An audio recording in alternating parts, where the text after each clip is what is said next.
ส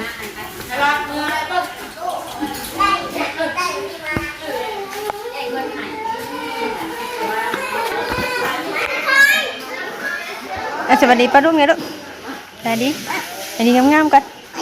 ในเป่าเค้กรอบมันนี่เหรอบอกฮะรักใจสวัสดีเด้อป้าลุงเด้อผัวพ่อกันนี่แหละกับสาวน้องนี่เก่าก็เดิมนี่กับมาเฮือนน้องน้ำพิงวันเกิดกินน้ำก่อนกินนะมีฝนตกอยู่ละลมอู้อยู่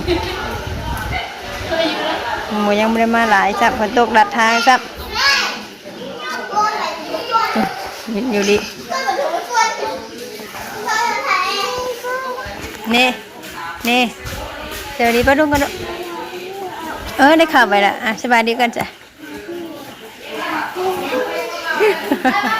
เดี๋ยวไปดิ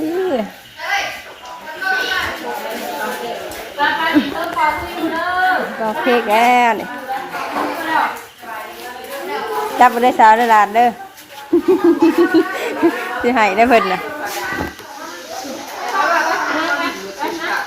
ข้าวร้านข้าวในพี่จ้าไปถามสาวพี่ปะสาวข้าเขาปะ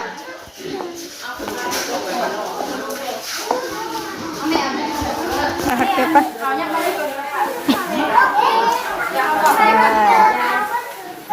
มันจะไม่ค่อยลายเป็นไรสบายดีนะสบายดี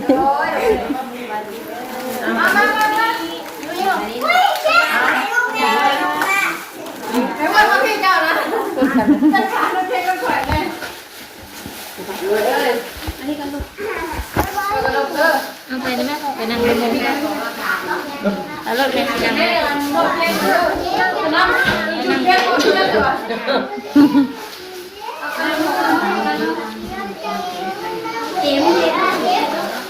เราไฟลายเป็นไรฝนตกลัดทางเฮ้ยลูกนั่งลูกสภาพ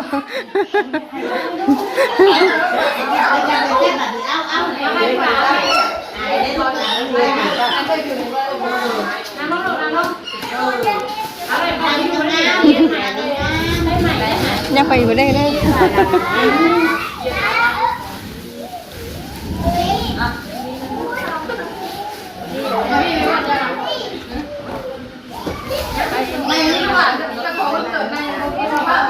แม่ไม่เคยพาอ่ะ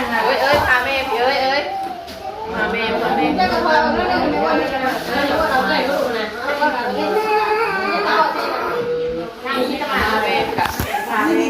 อย่าขาดไปละลูกโป่งไหมลูกโป่งไปพาแม่พี่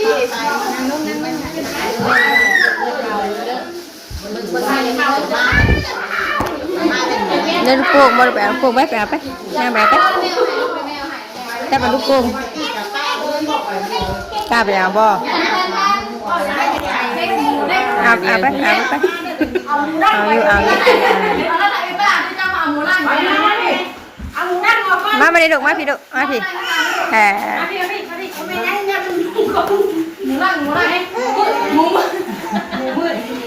มือใครเขาจับไหนจับตัวบ่เอ็มลืมเลย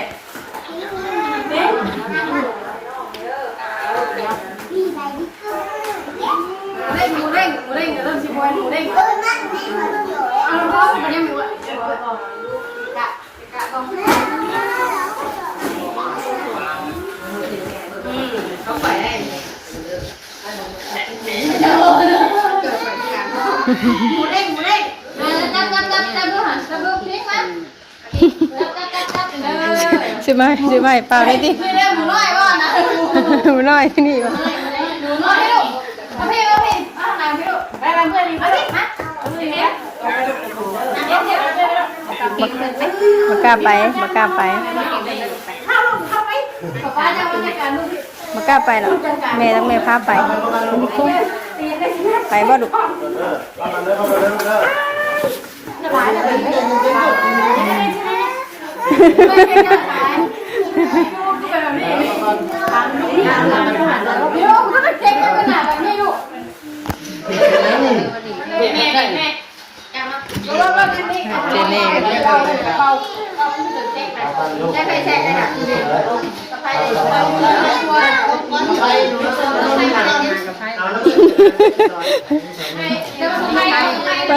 เค้กยังไงหาได้ไฟ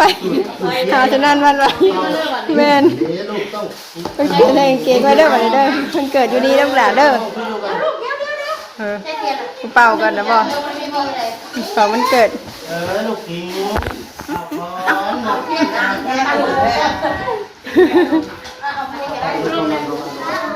บิดแล้ว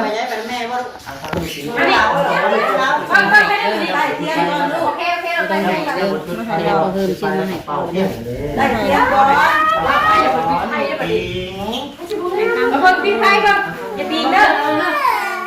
มาให้อ้าวได้เขาว่าไง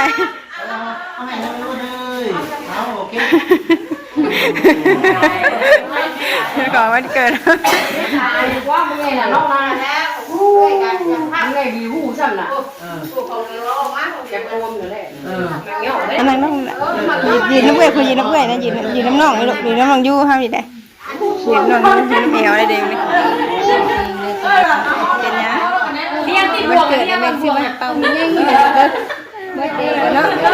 เดือน8ของเจ้าเดือน8เป่าเค้ก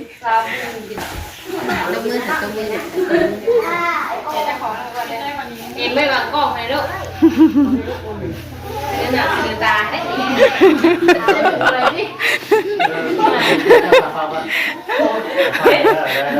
สิเป่าก่อนบ่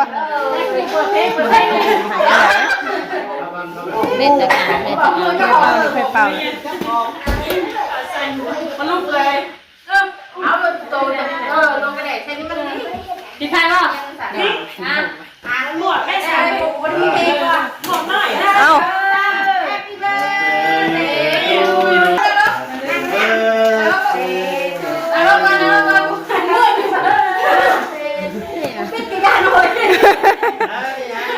ลองไหมบ่เราชอบมันก่อนเลย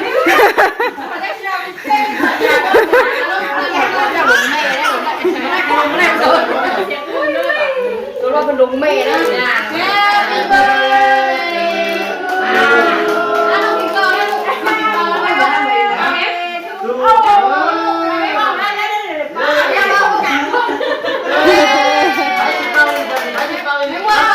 มาเลยป่าเราไปนั่งเอาไปสิน้องอะไรบ้างนี่ว่าเขานั่งมาเป่าไปให้ป้าลูกไปอย่างไวเลยแมนครับเป่าลูกอ่ะเป่าดูดิมาไปเลยลูกเอ้ยเคยเลยพ่อแมนได้เคยทำงานดีใจอยู่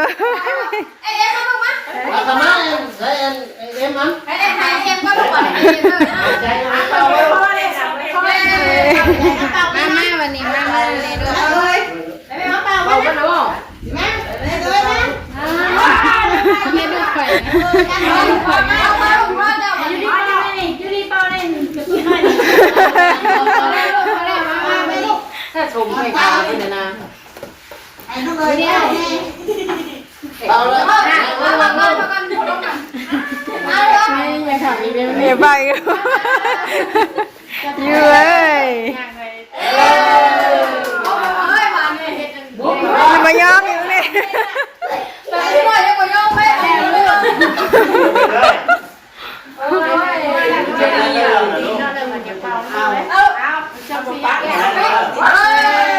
พอบ้างเป่าตัวดิบดิให้ใครไม่เป่าเลยนะนี่น้อยถ้าไม่เป่าน้อยมาเลยน้อยได้แต่คนเกินนะไปแล้วพี่ยื้อมันไม่ลูกอันลมแต่ลูกถ่ายลูกนี่ยืนไม่ประโยชน์เลยก็ไปแล้วไปย่อเข่าละยื้ออันนั้น โอเค ใจไอ้เปล่าอะไรแล้วเปล่าอะไรเฮ้ยไหน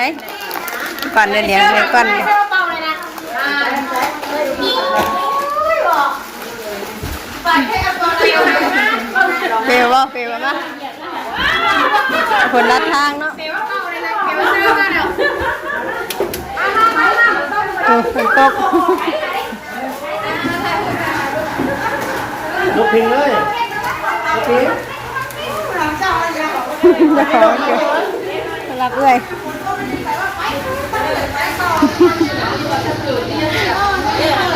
พาทานมาดี อันนี้แม่ เยอะใช่ไหมเอามาเฮ้ยมาดีเลย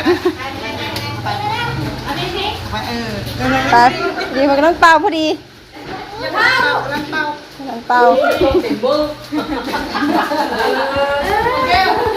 ชอบเบาว่าชอบเรียบร้อย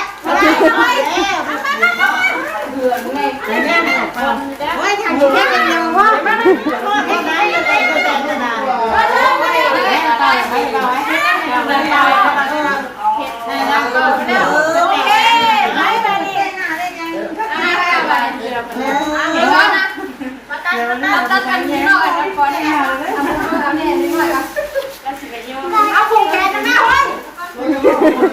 กูแคนว่าบัดนี้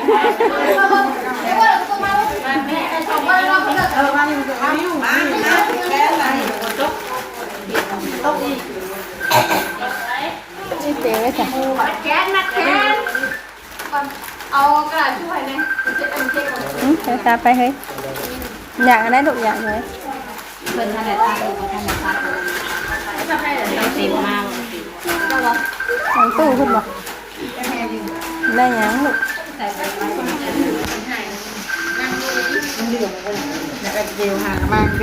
ท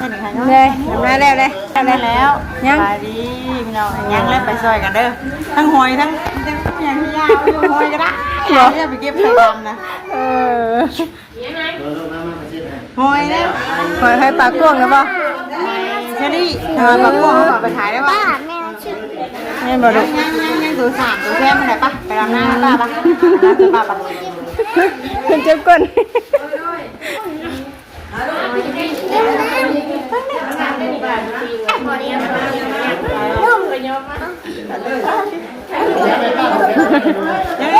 เฮ้ยยังนี่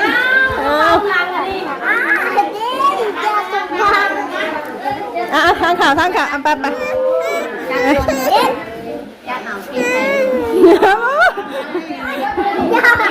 เอาชุดเซ็กซี่เลยนี้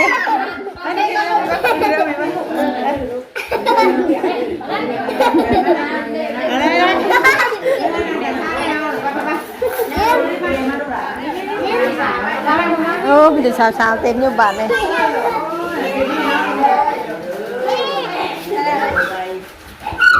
มาแล้ว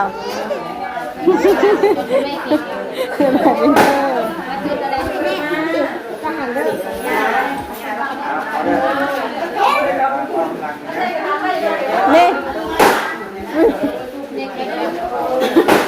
ผูกแขนแล้ว ได้กับไพ่ไม่มีเพราะว่ากับไพ่กับไพ่แล้วคนเก่าในปัญญาแล้วเมื่อวันนี้เมื่อแล้วเนาะใช่น่ะใส่เรื่องนี้นะ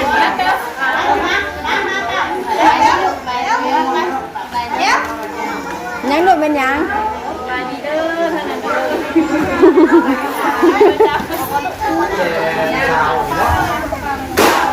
ยังเป็นยังเชียงยังจะบ้าไม่ได้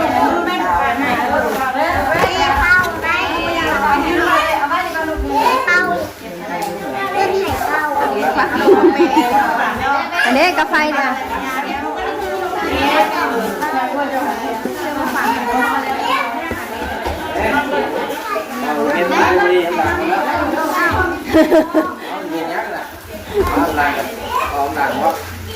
ความลัง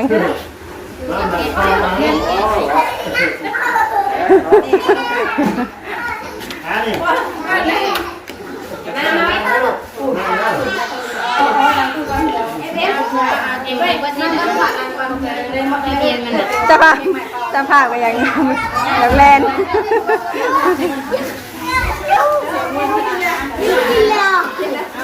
ชิมก่อนที่นี่แซ่บก็มาแซ่บบ่ ซิมเลยบ่ ก็ขอเพิ่นมาลูกอะไรก็ได้ฝากเพื่อนแบบนี้ ย่าไปก่อนลูกย่าไปก่อนย่าเลยจิ๋ว ลมแบบลมเลยน้องเพลงอ่ะไปย่างผู้ย่างไปลูกนี่เปลวจ้าไปลูกยกไปลูกเปลวยกไปลูกแหละไปนี่เอามา ได้เดี๋ยวมาเลยน่ะเอามาลองกันเลยเอาเจ็บเอามาลองกันเลย เอาแล้วนะ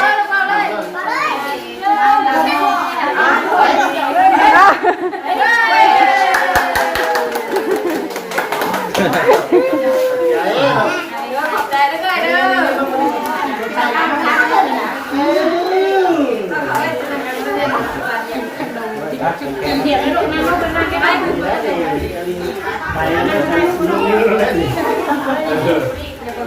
ได้หน่อยตัวนึงบาทนะพ่อบาทแม่มาบาทถ้าโมเดลแกเลยลูก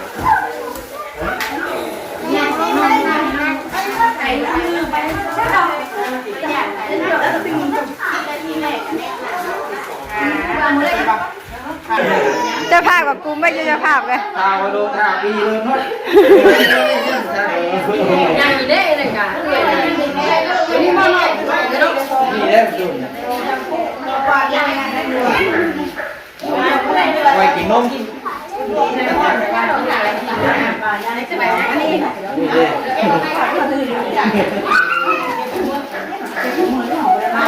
จะอยากได้ยังดุนะจะอยากได้อันไหนอันไหนบ่อันนี้บ่อันนี้บ่ในยังซะบัดเงาอยู่โอ้ย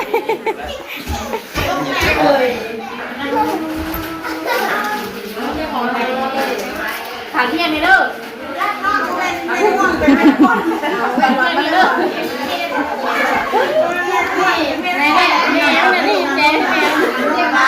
เอาอีกแล้วเอาอีกแล้วพวกนี้เกิดเองหน่อยเนาะมันเกิดเมื่อไหร่ โอ้ยมันเกิดเถ่าแล้ว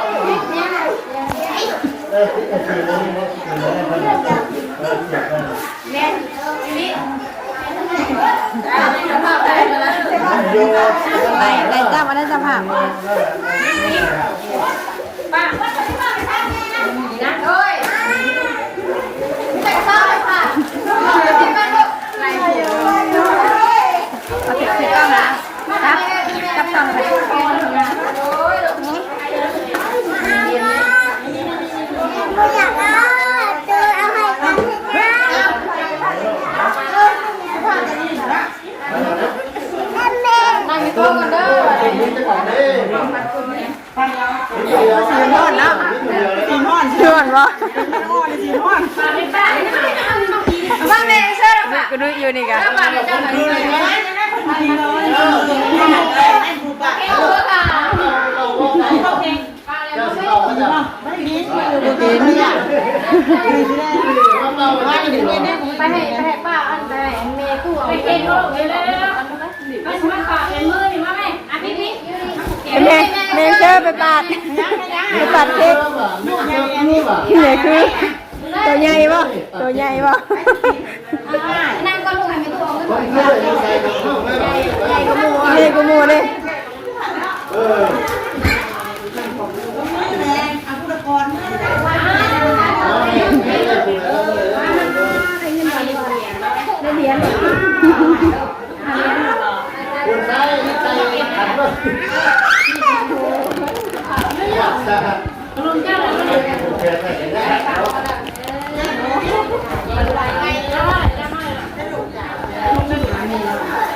ไม่กินเลยเนี่ย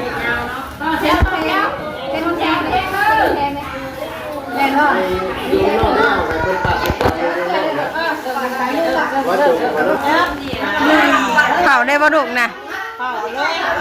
ต้องไปมันต้องปาดให้ใหญ่เด้อให้ปาดได้หน่อยอ่ะเด้อเบิด